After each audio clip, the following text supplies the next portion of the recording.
So we'll move on to our first submitter, Cody, please. Welcome.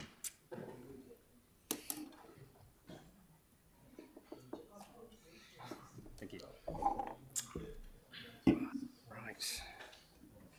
All right, thank you for hearing from me today. My name is Cody Cooper. I live in the Awatere-Redgurrum area.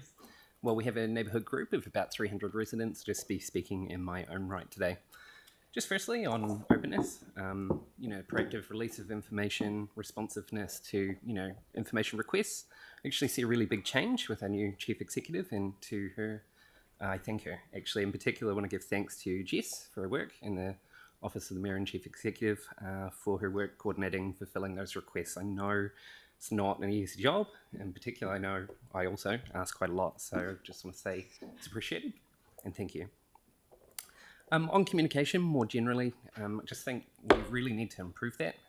Despite council spending and continuing to spend tens of millions of dollars on their SAP system, widely known as the most expensive system in that category, we still see a complete lack of integrated communication with residents.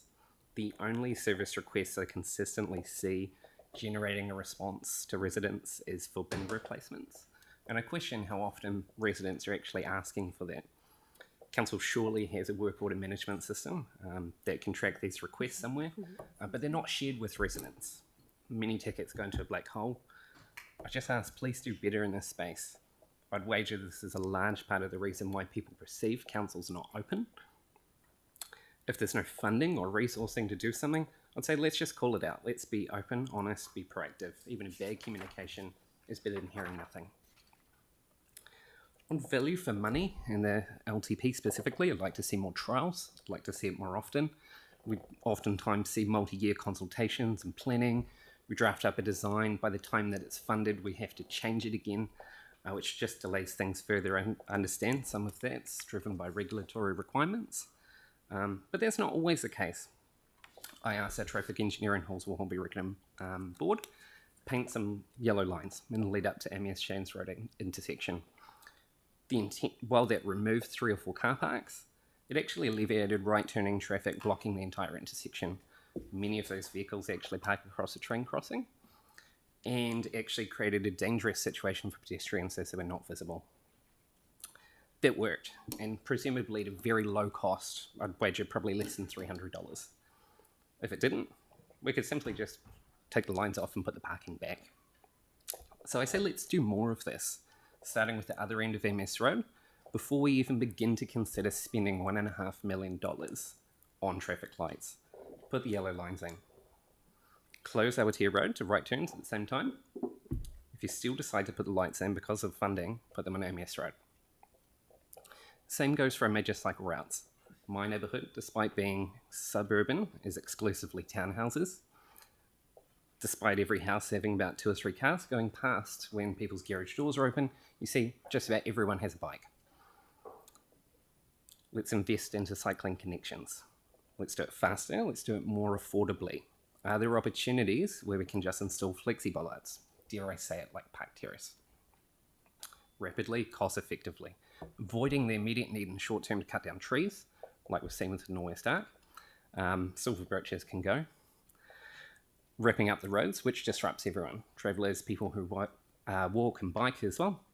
And changing curb and channel, which represent the bulk of the costs in many cases. And if it doesn't work, we can take it back out again. I asked staff recently how much to install so-called high-use driveway treatments.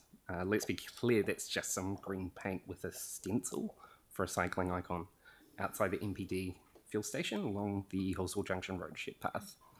I was told it was $30,000 for 2 driveways, and I'm sorry, but that's quite crazy to me. More expensive than, your Epson inkjet cartridge, right? And that's among the most expensive liquid in the world. If this was a private household, any prudent person would be going for the Temu brand of ink cartridge, right? We must expect our service providers to deliver on time, in full, most importantly, actually with good value. Where that's not the case, we need to consider some other options. I know I've seen some of the graffiti around our city today, walking in, telling you right now if it's costing you $30,000 a can, it'd be looking pretty tidy. A shared path down Dunbar's Road would be an extremely easy and cost-effective example where we could connect Hornby to Hallswell between Little River Link and Quarryman's Trail, alongside the new Woolworths major subdivision, tying in with the Hallswell Road improvements as well. All we need is 50 or 100 metres of path. Many such cases in Hallswell. So, look, well, I ask a lot from council. I'm not sure if I've got the record for service requests yet. It must be up there. I just thank you for delivering Wilmers Road shared path, Aotea cars intersection improvements, and many other improvements in the area. Thank you. Right. Sarah, please. Thanks so much for that, Cody. Just a quick question on the low-cost kind of bollard-style cycleways like park terrace. I agree. I think we should be doing more of those. One of the pushback, though, because people say they want these, but every time we go to put one in, people kick back because the cheapest way to do it is to reallocate road space away from cars. So it's often away from car parking to be able to do that style. Mm-hmm. Yep. And do you think that mostly people in that area would be up for that as long as that was a really clear trade-off? I think, look, very simply, we need to ask residents first before we actually go out and start making designs, having to revisit them, spending a couple of $1 million to not actually have shovels in the ground. Yeah. Okay. For clarity, for medical reasons, I can't drive. I cycle everywhere. I'm blessed to have Little River Link and Quarryman's Trail nearby as well.